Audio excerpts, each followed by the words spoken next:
Bonjour à tous, c'est Katniss pour une nouvelle partie commentée de StarCraft 2.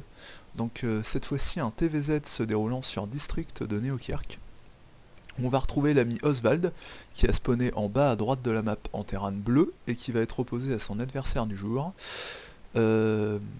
Bertie Bauer, le bon Bertie. Ouais, on va rester sur Bertie, c'est pas mal.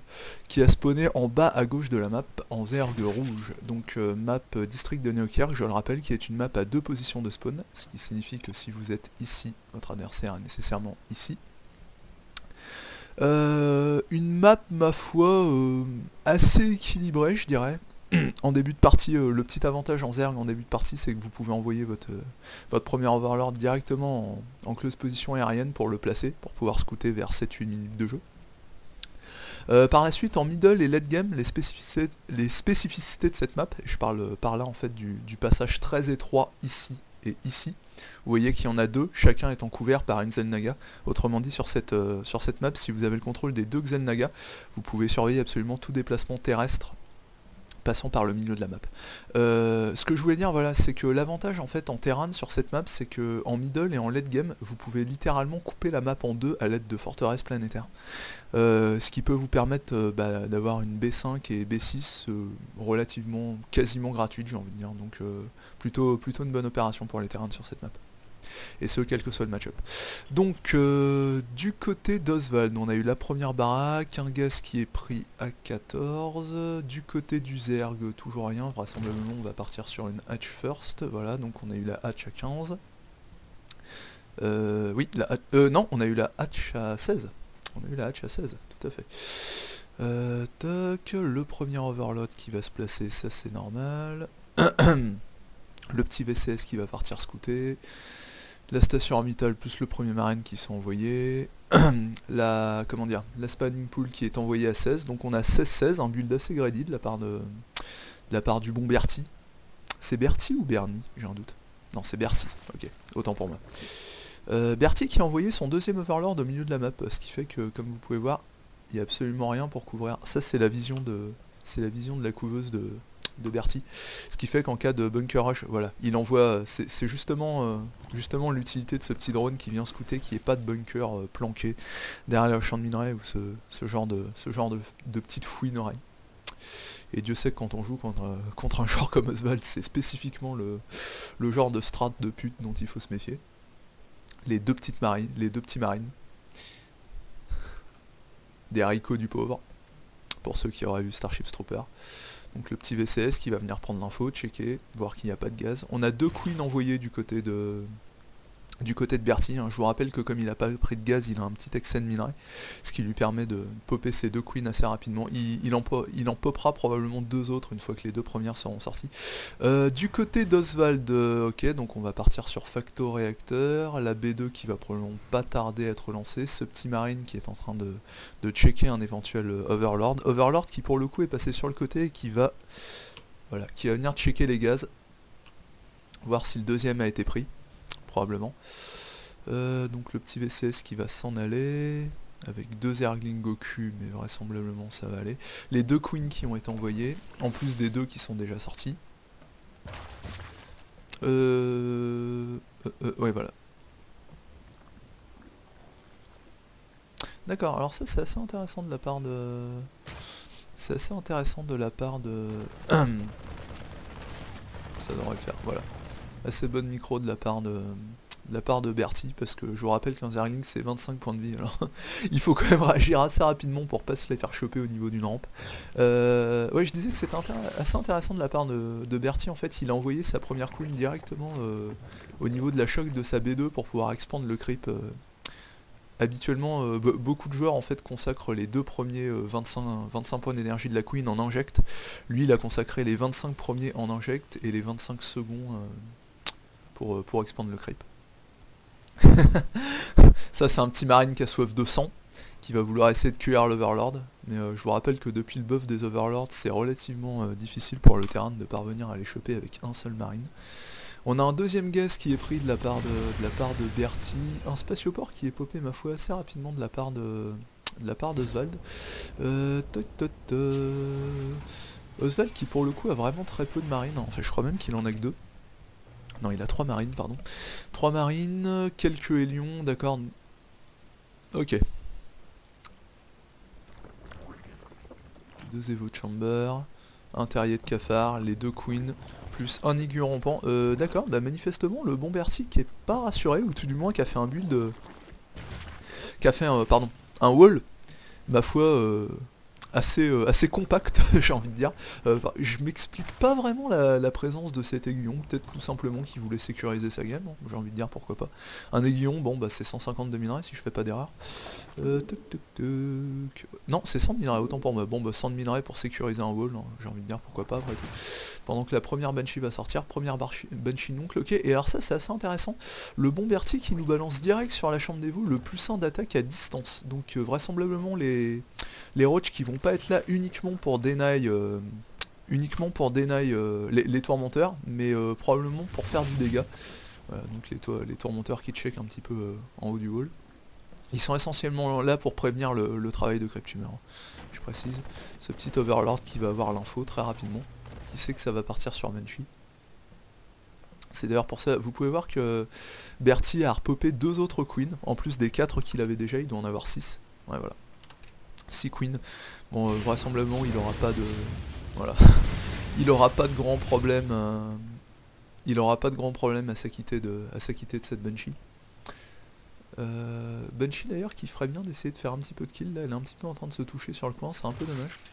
Bon vous me direz il y a 2 queens, mais une Banshee une fois qu'elle est popée, si on ne l'utilise pas elle sert pas à grand chose.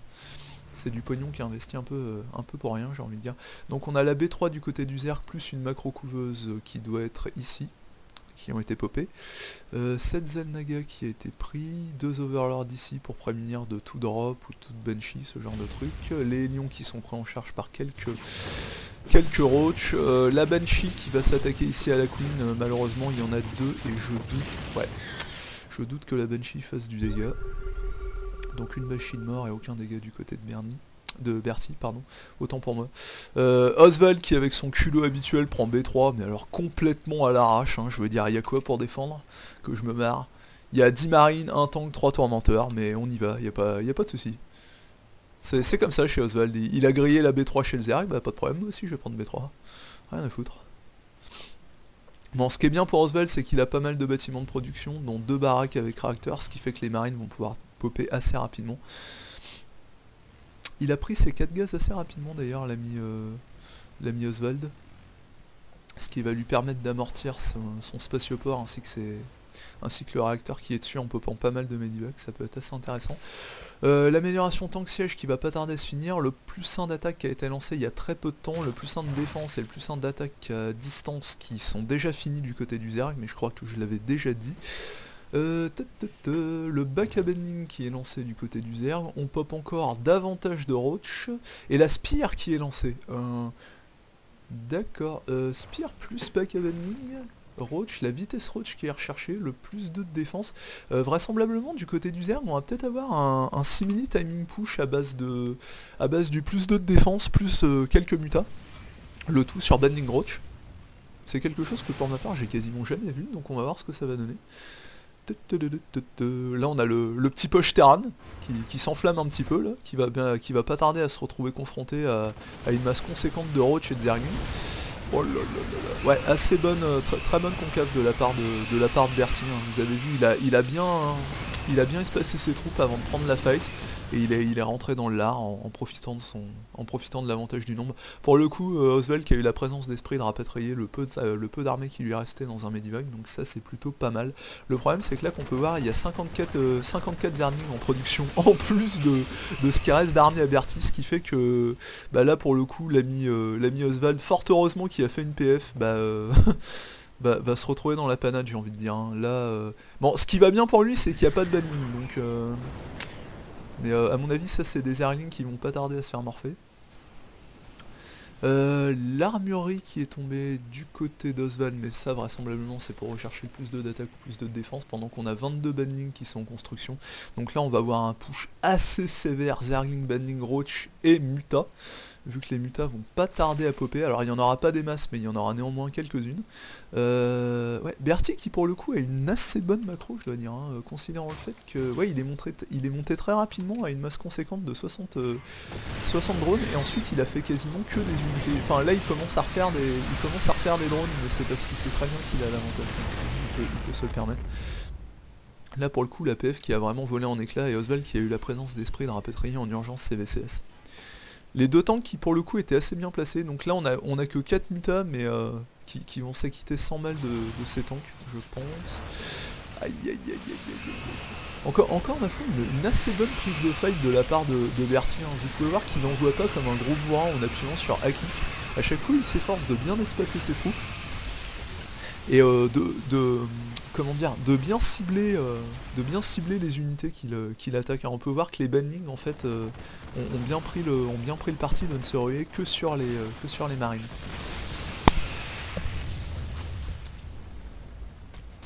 Ouais. Ouais, c'est ce que j'allais dire. le petit Berti qui à l'aide d'un smiley assez évocateur fait signe à l'ami Oswald qui serait peut-être temps de quitter la partie, et vu ce qui va arriver sur la tronche du bon Oswald, bah, j'ai envie de dire que l'ami Berti a raison.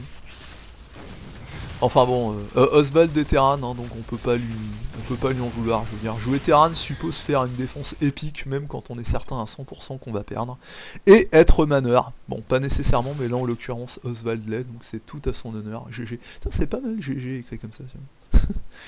Pas mal du tout. Alors, comment expliquer la débandade de l'ami Oswald? Alors déjà, d'après moi, il y a une petite erreur avec le build de Oswald. Il m'a avoué qu'il avait pas l'habitude de le faire, et je veux bien le croire. C'est en fait il est parti sur un build de facto réacteur avec un follow-up sur Banshee. Il faut savoir quand on part sur Helion, c'est très bien par la suite de partir sur Banshee, hein. Bah déjà parce que quand vous partez sur Helion, vous sortez la facto assez rapidement, ce qui vous permet de popper le spatioport de suite. Donc quitte à popper le spatioport, bah, autant sortir des Banshees, j'ai envie de dire. Parce que le spatioport, une fois que vous avez popé 2-3 Banshees, vous permet de popper les Medivac qui seront nécessaires à votre bioball, hein. Encore une fois, un assez bon follow-up. Et puis surtout parce que les tourmenteurs et les Banshees sont vachement complémentaires les uns avec les autres, dans le sens où elles permettent de supprimer complètement le map control du Zerg. Là, il faut bien voir que l'ami Oswald, il s'est servi de... Déjà, d'après moi, la première erreur, c'est qu'il a popé qu'une Banshee. Quand on part sur un opening de ce genre-là, je veux dire, le spatioport, vous avez fait un laptech dessus, autant le rentabiliser. Donc minimum popper 2 Banshees, moi j'ai envie de dire l'idéal, popez-en 3 quoi. 3 Banshees, ça me semble être une bonne chose. Ensuite, vos Banshees, quand vous arrivez chez le Zerg, si jamais vous voyez par exemple, comme c'était le cas ici, qu'il y a 2 queens au niveau de la B1, franchement c'est pas la peine de chercher à attaquer les... Comment dire, c'est pas la peine de chercher à attaquer les queens, hein.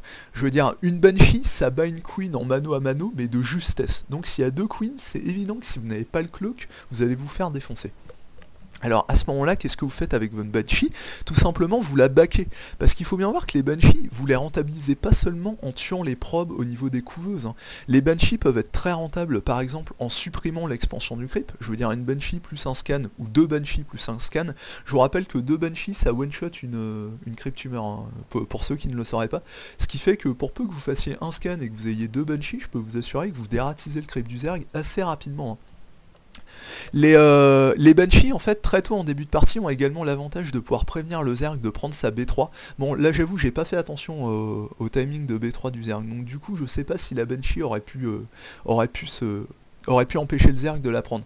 Mais ce que je veux dire, c'est que si vous avez une Banshee qui est positionnée avant que le drone Zerg ne vienne se morpher en Banshee, vous le butez en 2 coups ne vienne se morpher en couveuse, excusez-moi, je raconte de la merde.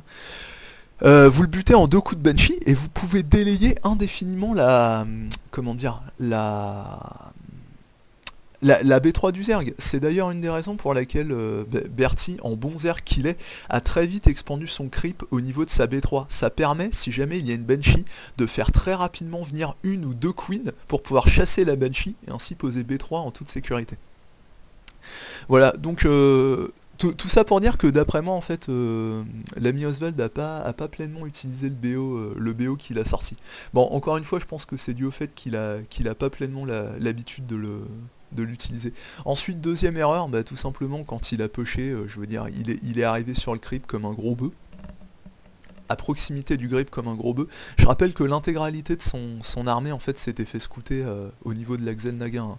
Donc il aurait quand même dû avancer ultra prudemment. Surtout qu'il avait pas un total, un compte d'effectifs très, comment dire, très élevé j'ai envie de dire, hein. Il avait une armée assez modeste comparée à celle de Berti.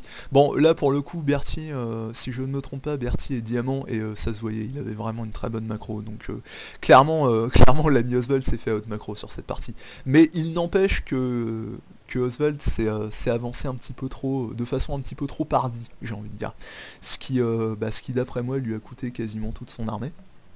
Surtout que le problème, en fait, un autre problème qu'avait Oswald, c'est que son adversaire, pour le coup, était parti sur un timing push très agressif, qui en fait est arrivé pile poil dans le timing pour contrer celui d'Oswald. Parce que Oswald, en fait, n'est pas parti sur un timing très agressif, ce qui explique le peu d'unités qu'il avait au moment de pusher. Il faut bien voir que le build Elion into Banshee, c'est un build pour contrôler la map, c'est pas un build pour être agressif dans les 10 premières minutes. Donc peut-être une erreur de follow-up de la part d'Oswald, à voir j'ai envie de dire. Sur ce, parce que là je me suis éternisé pendant 10 petites minutes sur l'analyse du match, une analyse peut-être pas très flagrante. Vous me direz ce que vous en pensez si jamais j'ai des commentaires sur, sur YouTube. Donc bref, je ne saurai jamais ce que vous en pensez. Donc sur ce, je vais vous dire à très bientôt. Je vais probablement m'enchaîner une autre game dans la foulée. Et puis bonne soirée à vous, à plus tard. Ciao ciao.